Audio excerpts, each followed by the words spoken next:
Di sebuah sudut Kabupaten Tegal, berdiri sebuah desa yang tak banyak bicara, tapi diam-diam mengubah wajah kuliner ibu kota. Namanya Sidakaton, desa yang tak hanya melahirkan perantau, tapi juga peracik rasa. Dari dapur-dapur kecil di Jakarta, mereka menyuapi jutaan orang setiap hari. Dan dari balik etalase kaca warteg, mereka menyisipkan aroma kampung halaman ke dalam hiruk-pikuk kota. Warteg, singkatan dari warung Tegal, bukan sekedar tempat makan. Ia adalah warisan budaya rakyat. Konon, warteg pertama kali muncul di Jakarta pada era 1960-an dibawa oleh para perantau asal Tegal yang mencoba peruntungan di kota besar. Awalnya mereka menjajakan makanan keliling, lalu membuka warung kecil di pinggir jalan.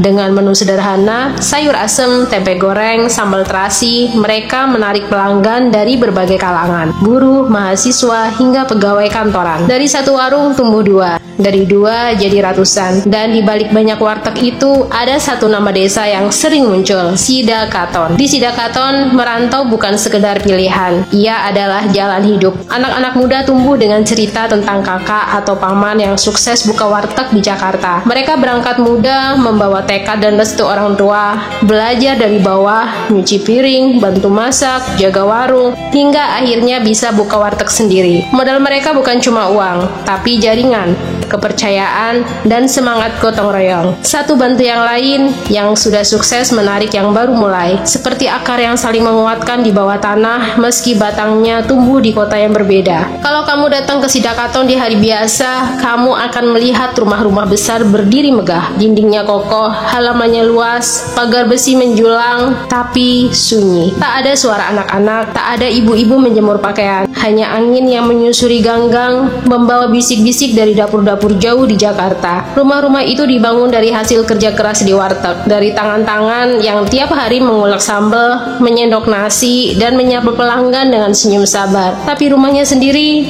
jadi semacam monumen perjuangan, megah tapi menunggu. Saat lebaran tiba, Sidakaton berubah. Lampu-lampu menyala, suara anak-anak berlarian, aroma opor dan sambal goreng memenuhi udara. Jalanan desa dipenuhi mobil plat B. Semua orang pulang, semua cerita dibagikan, semua perjuangan dirayakan. Tapi setelah itu, sunyi kembali datang, seperti desa yang kembali bermimpi menunggu musim pulang berikutnya. Berkat mereka, para perantau yang tak pernah lupa asal-usulnya, nama Tegal makin dikenal, bukan hanya karena logat khas atau teh poci, tapi karena warteg-warteg yang tersebar di seluruh Jabodetabek. Warteg yang menyajikan lebih dari sekedar makanan. Ia menyajikan kehangatan, kejujuran, dan rasa pulang. Dan di balik semua itu, ada Sidakaton, desa kecil yang diam-diam jadi besar, bukan karena jumlah penduduknya, tapi karena besarnya mimpi yang lahir dari tanahnya.